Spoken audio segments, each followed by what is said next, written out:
അങ്ങനെ ഒരു പുതിയ വീഡിയോയ്ക്ക് സ്വാഗതം. ഈ വീഡിയോയിൽ നമ്മൾ സംസാരിക്കാൻ പോകുന്നത് എക്കോണമിനെ കുറിച്ചാണ്. എക്കോണമി എന്ന് പറഞ്ഞാൽ വെബ്3 എക്കോണമിനെ കുറിച്ചും കൂടിയാണ് നമ്മൾ സംസാരിക്കുന്നത്. ഇപ്പൊ നിലവിൽ എന്താ പറ്റുന്നത് ക്രിപ്റ്റോ മാർക്കറ്റ്സിന്? ക്രിപ്റ്റോ മാർക്കറ്റ് വളരെയധികമായിട്ട് ഡൗൺ ആയിട്ടിരിക്കുകയാണ്. ഇപ്പൊ ബിറ്റ് കോയിൻ $60,000 റിവോൾവ് ചെയ്യുന്നത്. ഇപ്പൊ $58,000 ഞാൻ വിശ്വസിക്കുന്നത്. ഏകദേശം ആ പ്ലേസിലാണ് അത് റിവോൾവ് ചെയ്യുന്നത്. 58,000-60,000 റേഞ്ചിൽ. ഇതൊരു പ്രശ്നമാണെന്ന് വെച്ചിട്ടുണ്ടെങ്കിൽ അല്ല, പ്രശ്നമല്ല. ഇത് താൽക്കാലികമായ ഒരു ഇവന്റ് ആണ് ബേസിക്കലി. കാരണം പേടിക്കേണ്ട ആവശ്യമൊന്നുമില്ല. നാളെ ഒരു വലിയൊരു ഇവന്റ് നടക്കുന്നുണ്ട്. അത് എന്താണെന്ന് വെച്ചിട്ടുണ്ടെങ്കിൽ ഫെഡറൽ റിസർവ് റേറ്റ് കട്ട് നടത്തും. നല്ല സാധ്യതയുണ്ട്, മനസ്സിലായോ? ഒന്നെങ്കിൽ 25 BPS അല്ലെങ്കിൽ 50 ബേസിസ് പോയിന്റ് കട്ട് വരാം. 25 ബേസിസ് പോയിന്റ് ആണ് നമ്മളെല്ലാവരും പ്രതീക്ഷിക്കുന്നത്, മനസ്സിലായ? ഈ 25 ബേസിസ് പോയിന്റോ 50 ബേസിസ് പോയിന്റോ കിട്ടിയാൽ നമുക്ക് പറയാൻ പറ്റും ഉറപ്പായിട്ടും കാശ് ബോണ്ട് മാർക്കറ്റിൽ നിന്ന് അല്ലെങ്കിൽ ഷോർട്ട് ടേം ബോണ്ട് മാർക്കറ്റിൽ നിന്നും അല്ലെങ്കിൽ സേവിങ്സ് അക്കൗണ്ടിൽ നിന്നുള്ള കാശൊക്കെ തിരിച്ച് റിസ്കി ആസറ്റ്സിലേക്ക് വരും. അത് ക്രിപ്റ്റോ അല്ലെങ്കിൽ സ്റ്റോക്ക് മാർക്കറ്റിലേക്ക് വരാനൊന്നും സാധ്യത. അപ്പോൾ ഇത് വന്നു കഴിഞ്ഞിട്ടുണ്ടെങ്കിൽ പെട്ടെന്നായിരിക്കും ബിറ്റ് കോയിൻ കയറാൻ. അതുകൊണ്ട് നിങ്ങൾ പേടിക്കേണ്ട ആവശ്യമൊന്നുമില്ല. ഇതൊരു ചെറിയൊരു ഇവൻ്റാണ്, കുറച്ച് കാലത്തേക്ക് ഉണ്ടാവും, മനസ്സിലായോ? ഒരു കുറച്ച് കാലത്തൊരു ഇവൻ്റ് ആയിരിക്കും. നല്ല രീതിയിൽ മാർക്കറ്റ് കയറും. നമുക്ക് എല്ലാവർക്കും ക്യാഷ് ഉണ്ടാക്കാം. ഈ ഇവൻ്റിൽ നിന്ന് അടിപൊളിയായിട്ട് ക്യാഷ് ഉണ്ടാക്കാം. പിന്നെ അത് മാത്രമല്ലല്ലോ, ബേസിക്കലി നമുക്ക് ലോങ് ടേം പെർസ്പെക്റ്റീവും കൂടി ചിന്തിക്കേണ്ട. അതിനാണ് നമ്മൾ എക്കോണമിനെ കുറിച്ച് ചിന്തിക്കേണ്ടത്. എക്കോണമിയുടെ കാര്യത്തിൽ നമ്മൾ എപ്പോഴും ചിന്തിക്കേണ്ട കാര്യം എന്താണെന്ന് വെച്ചിട്ടുണ്ടെങ്കിൽ, എക്കോണമി ഒരു പുതിയ ഡാറ്റ വന്നാൽ അല്ലെങ്കിൽ ഒരു പുതിയ മെട്രിക്സ് വന്നാൽ അല്ലെങ്കിൽ മെട്രിക്സിൽ മാറ്റം വന്നാൽ എക്കോണമിയുടെ ഡയറക്ഷൻ മാറും. അതുകൊണ്ട് നമുക്ക് എളുപ്പത്തിൽ എക്കോണമി പ്രിഡിക്റ്റ് ചെയ്യാനൊന്നും പറ്റില്ല.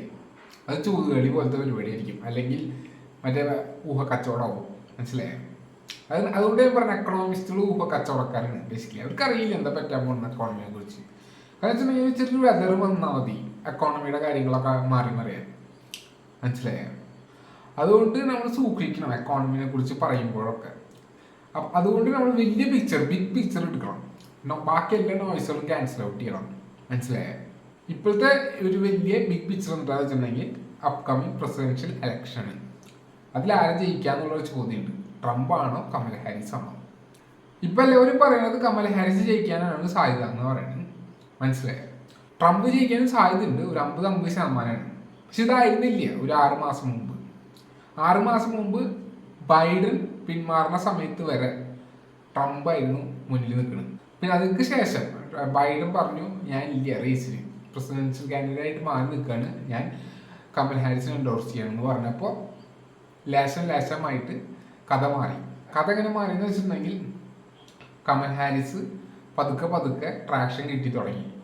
പിന്നെ ഇപ്പോൾ കഴിഞ്ഞ 2 മാസം 1 മാസമൊക്കെ ആയിട്ട് കമൽ ഹാരിസ് ട്രംപിനെ വെട്ടിച്ചു എന്ന് തന്നെ പറയാം പോൾസിൽ. അത് ഒപ്പീനിയൻ പോൾസാണ്, നമുക്കറിയില്ല കൃത്യമായിട്ട് യഥാർത്ഥ സത്യം എന്താണെന്ന്. അത് നമ്മൾ ഇലക്ഷൻ അവസാനത്തെ ഡേറ്റിൽ നമുക്കറിയുള്ളൂ ബേസിക്കലി. ഇപ്പോൾ തൽക്കാലത്തേക്ക് കമൽ ഹാരിസ് ആണ് മുന്നിൽ നിൽക്കുന്നത്, ട്രംപ് പിന്നിലാണെന്ന് എല്ലാവരും പറയുന്നത്. പക്ഷെ ഇതൊക്കെ ചിലപ്പോൾ ആർട്ടിഫിഷ്യലി ക്രിയേറ്റഡ് ആയിരിക്കാം. കാരണം വെച്ചിട്ടുണ്ടെങ്കിൽ നിങ്ങൾ ആലോചിച്ച് നോക്ക്, കമൽ ഹാരിസ് പറയണത് എന്താണെന്ന് വെച്ചിട്ടുണ്ടെങ്കിൽ, കമൽ ഹാരിസിന്റെ വാല്യൂ പ്രൊപ്പോസിഷൻ എന്താണെന്ന് വെച്ചിട്ടുണ്ടെങ്കിൽ മിഡിൽ ക്ലാസ്സിന് വേണ്ടിയിട്ട് ഉള്ള ഒരു അമേരിക്കയാണ്, മനസ്സിലായോ? കമല ഹാരിസ് പറയുന്നത് വെച്ചിട്ടുണ്ടെങ്കിൽ ട്രംപ് ബില്യനേഴ്സിനെ പ്രൊട്ടക്ട് ചെയ്യുന്ന ഒരാളാണ്, ബില്യനേഴ്സിന് ടാക്സ് കട്ട് കൊടുക്കുന്ന പരിപാടികളാണ് ട്രംപ് ചെയ്യുന്നത്, സാധാരണക്കാരനെ കുറിച്ച് ഒരു കാര്യങ്ങളും ട്രംപ് നോക്കണില്ല എന്ന് പറയുന്നത്. ഇത് സത്യമാണോ? ശരിക്കും ആണ്. ഈ കമല ഹാരിസ് പറയുന്നത് എത്ര കൊണ്ട് സത്യമാണ്? മീൻസ് അവൾ കള്ളം പറയണോ കമല ഹാരിസ്? നിങ്ങൾ ആലോചിച്ച് നോക്ക്, കമല ഹാരിസിനെ സപ്പോർട്ട് ചെയ്യുന്നത് ആരൊക്കെയാണ്? മീൻസ് ട്രംപ് ബില്യനേഴ്സിന് ടാക്സ് കട്ട് ചെയ്യാന്നൊക്കെയാണ് കമല ഹാരിസ് പറയുന്നത്. ക്രൂക്കഡ് ഫ്രണ്ട്സിനെ സപ്പോർട്ട് ചെയ്യാൻ വേണ്ടിയിട്ടാണ് ഇതൊക്കെ ചെയ്യുന്നത് കമൽ ഹാരിസ് പറയുന്നത്. പക്ഷെ നിങ്ങൾ ആലോചിച്ച് നോക്കി, കമൽ ഹാരിസിനെ സപ്പോർട്ട് ചെയ്യുന്നത് ആരൊക്കെയാണ്?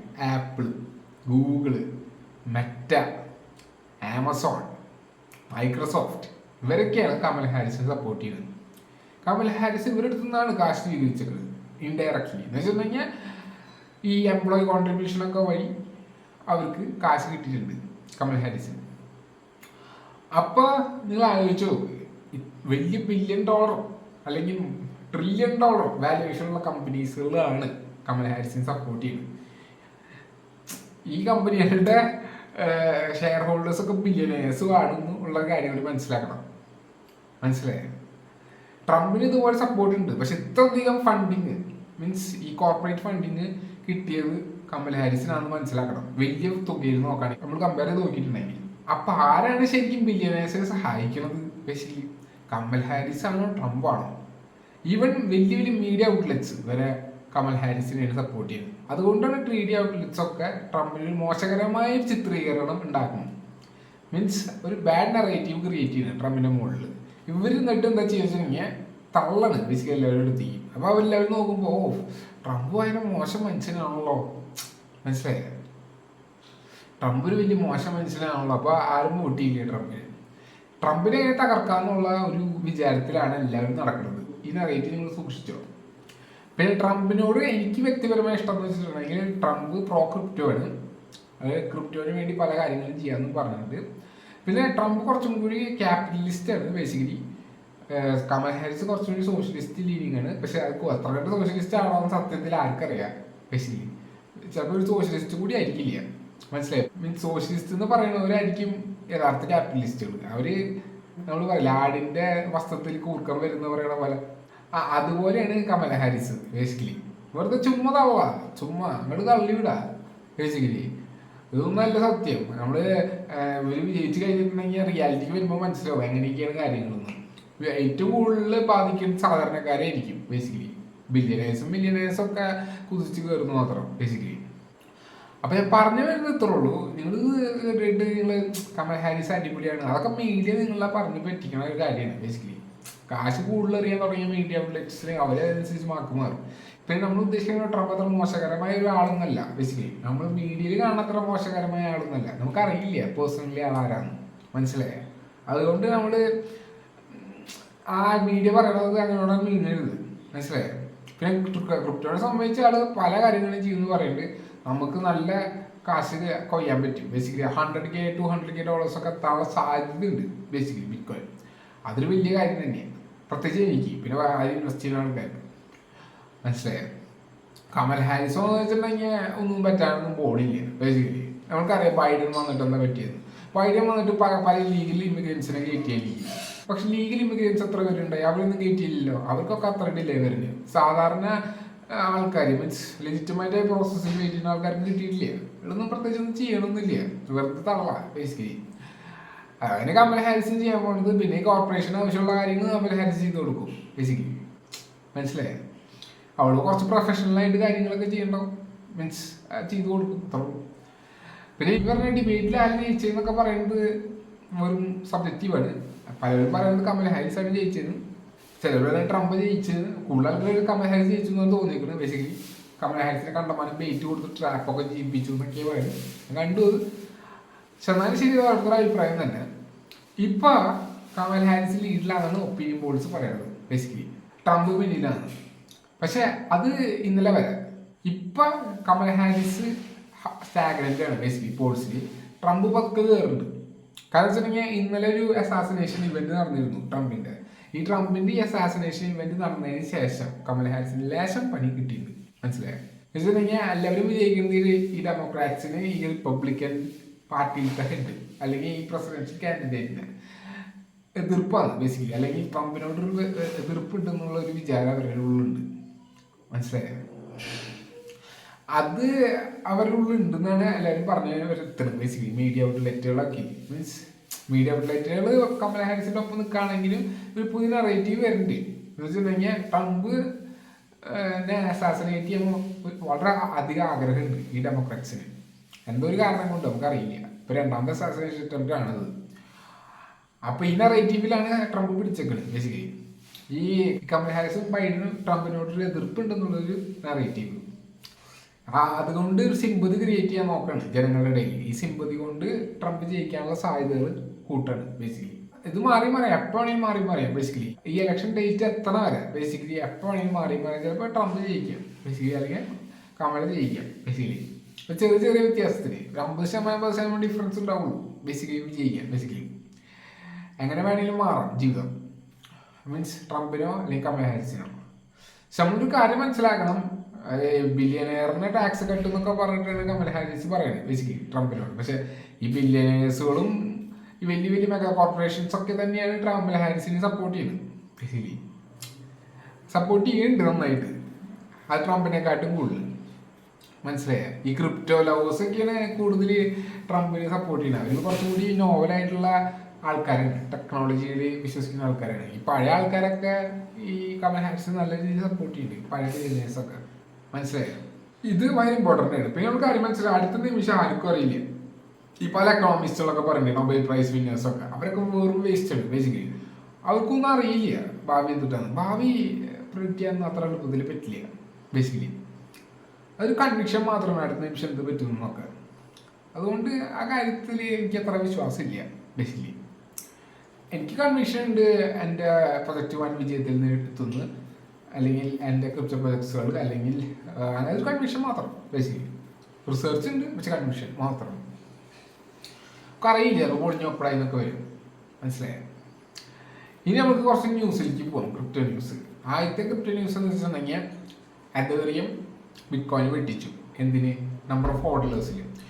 അതൊരു ഇപ്പോൾ 174 മില്യൺ ആൾക്കാർ ഹോൾഡ് ചെയ്യുന്നുണ്ട്, പക്ഷെ ബിറ്റ്കോയിൻ 55 മില്യൺ ഹോൾഡ് ചെയ്യുന്നുള്ളൂ. അതിനർത്ഥം എന്ന് വെച്ചിട്ടുണ്ടെങ്കിൽ എതേറിയത്തിൻ്റെ യൂട്ടിലിറ്റി കേസ് കാരണം, ബേസിക്കലി യൂട്ടിലിറ്റി കാരണം കൊണ്ട് ആൾക്കാർ കൂടുതൽ എതേറിയം യൂസ് ചെയ്യാനുള്ള സാധ്യത കൂടിക്കൊണ്ടിരിക്കുകയാണ്. പിന്നെ എതേറിയം ട്രഡീഷണൽ ബാങ്ക്സുകൾ ഏറ്റെടുക്കുന്നുണ്ട് ബേസിക്കലി. എന്തിനാണെന്ന് വെച്ചിട്ടുണ്ടെങ്കിൽ ഇത്രേ ഉള്ളൂ, ബാങ്കുകൾക്ക് എളുപ്പത്തിൽ ട്രാൻസാക്ഷൻ നടപ്പിലാക്കാം. എങ്ങനെ? സെക്യൂറും റിയൽ ടൈം ആയിട്ടുള്ള ട്രാൻസാക്ഷൻസ് നടപ്പിലാക്കാൻ പറ്റും. പിന്നെ ടോക്കണൈസ് ചെയ്യാൻ പറ്റും കുറേ ആസറ്റ്സുകളൊക്കെ. അത് ബ്ലോക്ക് ചെയിനിൽ ടോക്കണൈസ് ചെയ്ത് വെക്കാം. മനസ്സിലായോ? അപ്പോൾ ഇതൊക്കെ വലിയ ഉപകാരപ്രദമാവും ഈ ട്രഡീഷണൽ ബാങ്ക്സിന്. കാരണം വെച്ചിട്ടുണ്ടെങ്കിൽ കൂടുതൽ ഡിമാൻഡ് വരുന്നുണ്ട് പല ആൾക്കാരുടെ ഇടയിൽ.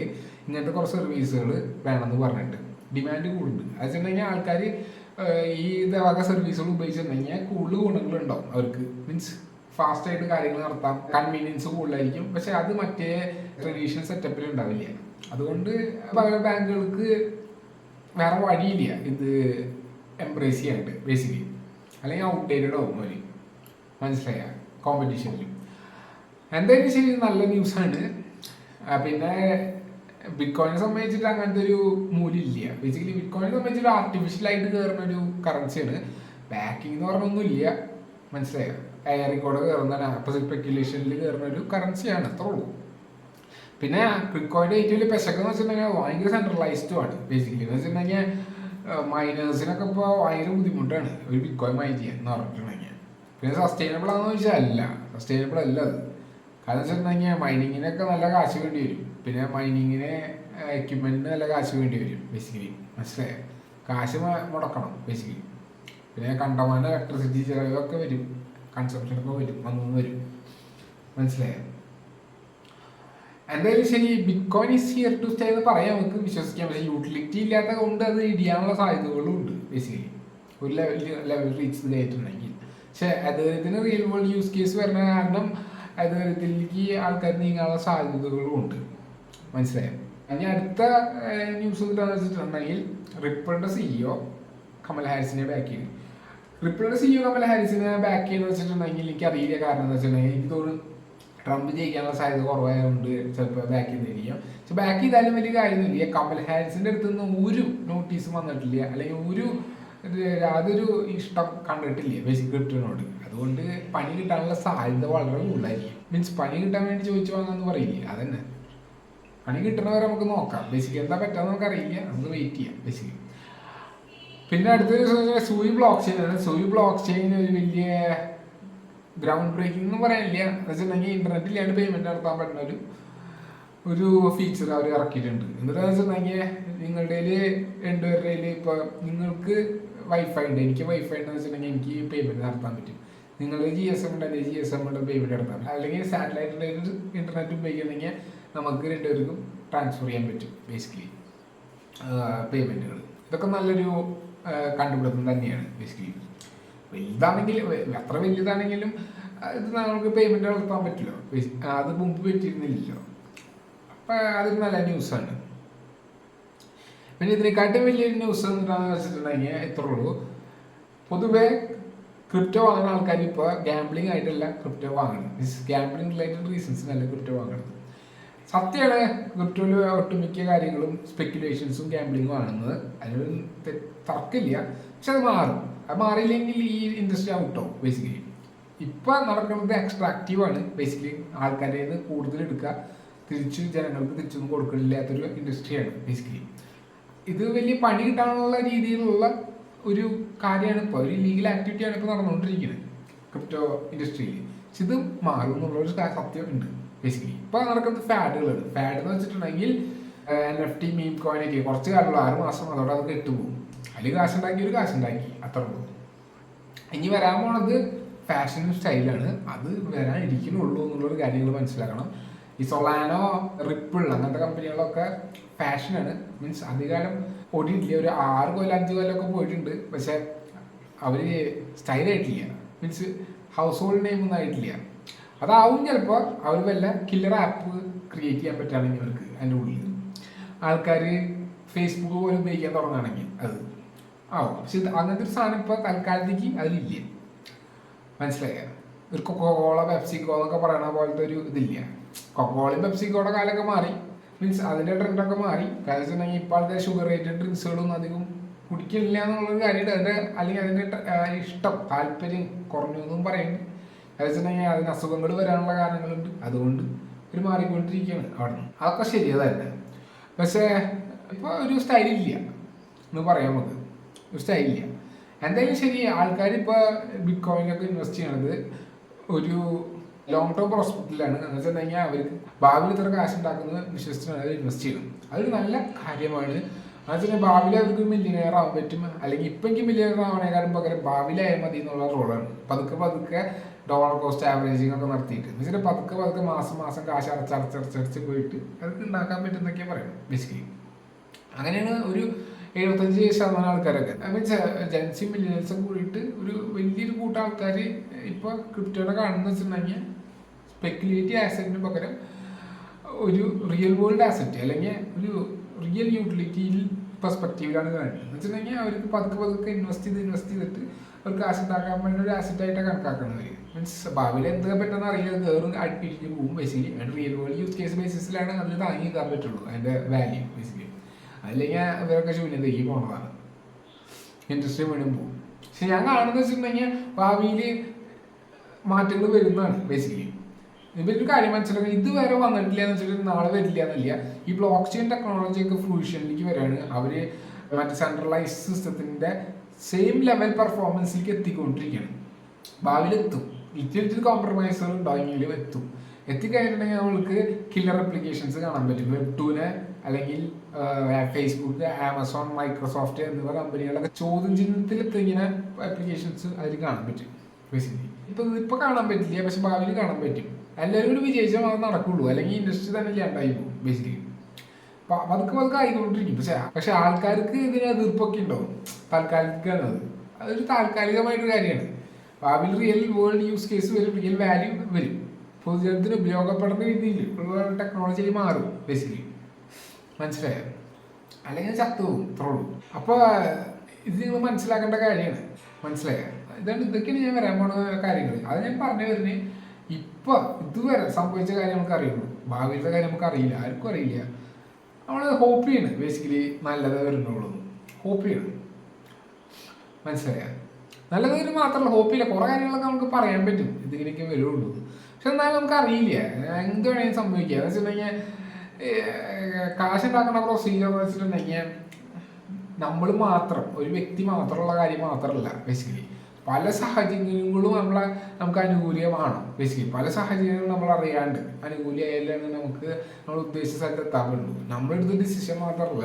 അത് വെച്ചിട്ടുണ്ടെങ്കിൽ ചിലവർക്ക് ഭയങ്കര കാലിബറൊക്കെ ഉണ്ടാവും നമ്മൾ വിശ്വസിക്കുന്നു, നമ്മുടെ വിശ്വാസമാണ്. പക്ഷെ അത് ചിലപ്പോൾ ഒരു സ്ഥലത്ത് എത്തിയെന്ന് വരില്ല. കാരണം പല സാഹചര്യങ്ങൾ അവർക്ക് അനുകൂലമായിരുന്നു വരില്ലേ പോണ വഴിക്ക്. അവർ ഇടിഞ്ഞ് പപ്പടമാവും ബേസിക്കലി. ചിലപ്പോൾ നമ്മൾ അത്ര കാലിബറില്ലാന്ന് വിശ്വസിക്കുന്ന ആളായിരിക്കും നമ്മൾ ഒരു ബില്യനെയറൊക്കെ ആവണം ബേസിക്കലി. ജാക്മ പോലെ ജാക്മയ്ക്ക് വേണമെങ്കിൽ കുറച്ച് കൂട്ടം ആൾക്കാരൊക്കെ മാനേജ് ചെയ്യാൻ പറ്റും. പക്ഷെ എന്നാലും നിങ്ങൾ അല്ലെങ്കിൽ ആളുടെ മാനേജ്മെന്റ് സ്കില്ല് മാത്രം പോരാ, ആളുടെ പൊളിറ്റിക്സ് കറക്റ്റ് ആയിരിക്കണം ബേസിക്കലി. നല്ല ഫൗണ്ടേഷൻ വേണം. ഫൗണ്ടേഷൻ വെച്ചിട്ടുണ്ടെങ്കിൽ സപ്പോർട്ട് വേണം ഗവൺമെന്റ് വക ബേസിക്കലി. ഗവൺമെന്റ് നമ്മുടെ ഗവൺമെന്റ് ചൈനീസ് ഗവൺമെന്റ് ആണ്, അതുകൊണ്ട് അവർക്ക് സപ്പോർട്ട് കിട്ടിയതുകൊണ്ട് ആൾക്ക് ആ സാഹചര്യം നന്നായി ബേസിക്കലി. അല്ലെങ്കിൽ അതിന് ഗവൺമെന്റ് ബിസിനസ് പ്രോസ്പർ ചെയ്യാൻ വേണ്ടിയിട്ടുള്ള നിയമങ്ങൾ ക്രിയേറ്റ് ചെയ്തു. നല്ല കർശനമായ സപ്പോർട്ട് അവരെ സ്വന്തം ബിസിനസ് ഉണ്ടായിരുന്നു. ബേസിക്കലി പുറത്തുനിന്ന് ഒരാളെ അവർ ഫേവർ ചെയ്തിരുന്നില്ല. മീൻസ് അവരുടെ ബിസിനസ്സൊക്കെ അവർക്ക് പ്രയോറിറ്റി ആയിരുന്നു ബേസിക്കലി. അപ്പോൾ ഇതൊക്കെ കാരണം കൊണ്ട് ജാക്മയ്ക്ക് ഇതിന്ന് കണ്ടമാനം സൗകര്യങ്ങൾ കിട്ടിയിരുന്നു. കാരണം വെച്ചിട്ടുണ്ടെങ്കിൽ ആൾ ആ സമയത്തായിരുന്നു നിൽക്കുന്നത്, ആ ഒരു കറക്റ്റ് ടൈമും പ്ലേസിലൊക്കെ ആയിരുന്നു ആൾ. പിന്നെ അയാളുള്ള സമയത്ത് ഇ കൊമേഴ്സിന് അത്ര വലിയ ഇതൊന്നും ഉണ്ടായിരുന്നില്ല. അപ്പോൾ അത് പതുക്കെ പതുക്കെ ക്ലച്ച് പിടിച്ചു. ആ സമയത്ത് ഗവൺമെൻറ് കുറച്ച് റെഗുലേഷൻ വരണേക്കാട്ട് മുമ്പ് അയാൾ ക്ലച്ച് പിടിച്ചിരുന്നു. പിന്നെ അയാൾക്ക് റെഗുലേഷൻ വന്നാൽ അത്ര സീൻ ഉണ്ടായിരുന്നില്ല. ബാക്കിയുള്ളവർക്ക് കുറച്ച് പ്രയാസമായിരിക്കും റെഗുലേഷനൊക്കെ നോക്കണ്ടേ. അപ്പോൾ ഇവർ കുതിച്ച് കയറി ആൾ വലിയ കോടീശ്വരനൊക്കെ ആയി. അത് ടീം ഉണ്ടെന്ന് വെച്ചിട്ടുണ്ടെങ്കിൽ ഞങ്ങൾക്ക് ടീം കിട്ടാനുള്ള ഒരു ഭാഗ്യം ഉണ്ടായിരുന്നല്ല. അങ്ങനെ ഭാഗ്യം വേണം അവസാന ദിവസം, അതിനൊരു തർക്കമില്ല. പക്ഷെ നമ്മൾക്ക് നമ്മളുടെ രീതിയിൽ കുറച്ച് കാര്യങ്ങൾ ചെയ്യാൻ പറ്റും. ഈ ഇൻവെസ്റ്റ്മെൻറ്റിൻ്റെ കാര്യങ്ങളിലൊക്കെ കുറേയൊക്കെ മിറ്റിഗേറ്റ് ചെയ്യാൻ പറ്റും ഭാഗ്യത്തിൻ്റെ കാര്യത്തിൽ. വെച്ചിട്ടുണ്ടെങ്കിൽ നമ്മൾക്ക് പ്രൊജക്റ്റ് പഠിച്ചാൽ മതി. പ്രൊജക്റ്റ് പഠിക്കുക, ഇൻവെസ്റ്റ് ചെയ്യാൻ മുന്നായിട്ട് ചെയ്യുക. പക്ഷേ നമ്മൾ ശരിക്കും റിയൽ വേൾഡിലേക്ക് കയറി വരുമ്പോൾ പല കാര്യങ്ങളുണ്ട്. ലൈസൻസിങ് ഉണ്ടാവും, പിന്നെ ടീമുണ്ട്, പിന്നെ പല കാര്യങ്ങളുണ്ട്. മനസ്സിലായി? ഇൻവെസ്റ്റിൻ്റെ കാര്യം നമുക്ക് ടീം ഇവിടെ നിന്ന് ഒറ്റയ്ക്ക് പഠിക്കാൻ പറ്റിയ ആ കറക്റ്റ് ടീം എവിടെയാണ് നോക്കില്ല. ബേസിക്കലി നമുക്ക് നമ്മൾ പഠിക്കും. പക്ഷെ നമ്മൾ സ്വയമായിട്ട് ചെയ്യുമ്പോൾ നമുക്ക് ടീമിനെ മാനേജ് ചെയ്യാൻ പഠിക്കണം, അക്കൗണ്ടിങ്സ് പഠിക്കണം, പ്രോപ്പർ അക്കൗണ്ടിങ് ആയിരിക്കണം, പിന്നെ പ്രൊഡക്റ്റ് ഡെവലപ്മെൻറ്റ് വേണം. പിന്നെ നമ്മൾ മനസ്സിലാക്കണം മാനുഫാക്ചറിങ്ങിൻ്റെ കാര്യങ്ങളൊക്കെയാണ് കഷ്ടപ്പോക്കുക. ബേസിക്കലി ഭയങ്കര കഷ്ടപ്പാടായിരിക്കും ഒരു മാനുഫാക്ചറോ ഇൻഡസ്ട്രിയലിസ്റ്റൊക്കെ അവിടെ നിന്ന്. സർവീസ് ഇൻഡസ്ട്രിയിൽ വരാണെങ്കിൽ കുഴപ്പമില്ല, പക്ഷേ മാനുഫാക്ചറിംഗ് എന്നൊക്കെ പറഞ്ഞ തലവേദനയാണ്, പൊളിയാനുള്ള സാധ്യതയുണ്ട്. പിന്നെ വലിയ ഇതൊന്നും കിട്ടില്ല, റിവാർഡൊന്നും കിട്ടാൻ പോണില്ല. മനസ്സിലായോ? മീൻസ് അതായത് നമ്മൾ അത്രയധികം കോസ്റ്റാണ്, അല്ലെങ്കിൽ അത്രയധികം നമ്മുടെ മെൻ്റൽ ഇത് പ്രോസസ്സിങ്, അല്ലെങ്കിൽ നമ്മൾ അത്രയധികം നമ്മുടെ കോഗ്നിറ്റി ലോഡാണ് അതിന് കൊടുത്തത്. എന്നിട്ട് നമുക്കൊന്നും കിട്ടിയില്ലെങ്കിൽ നമ്മുടെ അവസാനം പാപ്പരാവും, അവൾ പെടും. മനസ്സിലായി? വീഴാൻ മാർഗമില്ല, ഒരു സേഫ്റ്റി നെറ്റ് ഇല്ല ഇവിടെ. അതുകൊണ്ടാണ് ബേസിക്കലി. പിന്നെ സർവീസ് ഇൻഡസ്ട്രി നമുക്ക് ഒന്നും ഇല്ല നഷ്ടം. അത് നമ്മൾ ചെയ്തു, നമ്മൾ പൊളിഞ്ഞാൽ കുഴപ്പമില്ല, നഷ്ടം വളരെ കുറവാണ്, അതുകൊണ്ട് കുഴപ്പമില്ല. അതാണ് നമ്മൾ ചിന്തിക്കേണ്ടത് ബേസിക്കലി. എന്തായാലും ശരി, കുറേ സാഹചര്യങ്ങളൊക്കെ കൂടിയാൽ മാത്രമേ നമ്മൾ വിജയിക്കുള്ളൂ ബേസിക്കലി. അതിൽ നമ്മളുടെ കഴിവില്ലായ്മയൊന്നും ഇല്ല അവിടെ. അതൊക്കെ ഓരോരുത്തരുടെ കാഴ്ചപ്പാടാണ്. ഒരു സ്ഥലത്ത് എത്തിക്കഴിഞ്ഞാൽ കഴിവില്ലായ്മയുണ്ടോ കഴിവുണ്ടോ നോക്കില്ല, അതൊക്കെ നമ്മുടെ പെർസെപ്ഷനിലുള്ള ഒരു പ്രശ്നങ്ങളാണ് ബേസിക്കലി. അതൊരു വിഷയമല്ല. നമ്മൾ നമ്മുടെ കാര്യം നോക്കാൻ, നമ്മൾ ആ കൺവിക്ഷൻ കീപ്പ് ചെയ്യാൻ, നമ്മൾ ആ വഴിക്ക് മാത്രം നീങ്ങാം ബേസിക്കലി, അത്രേ ഉള്ളൂ. ബാക്കി എല്ലാ നോയ്സുകളും തട്ടിക്കളയുക. ബാക്കിയുള്ള എന്ത് പറഞ്ഞാലും ശരി, ഒരു കുഴപ്പമില്ല, അവർ പറഞ്ഞോട്ടെ. നമ്മൾ നമ്മുടെ ഓപ്പർച്യൂണിറ്റി നമ്മൾ കറക്റ്റ് സമയത്ത് എടുക്കും, അവൾക്ക് ആശാലാവും, അത്രേ ഉള്ളൂ കാര്യം. അതിന് ഈ വീഡിയോ അവസാനിക്കുന്നു. ഞാൻ അടുത്ത വീഡിയോ വരുന്നവരെ നിങ്ങൾക്ക് ഇഷ്ടമായിരുന്നെങ്കിൽ നിങ്ങൾക്ക് സബ്സ്ക്രൈബ് ചെയ്യാൻ, ലൈക്ക് അടിക്കാം. Thank you. Have A nice day.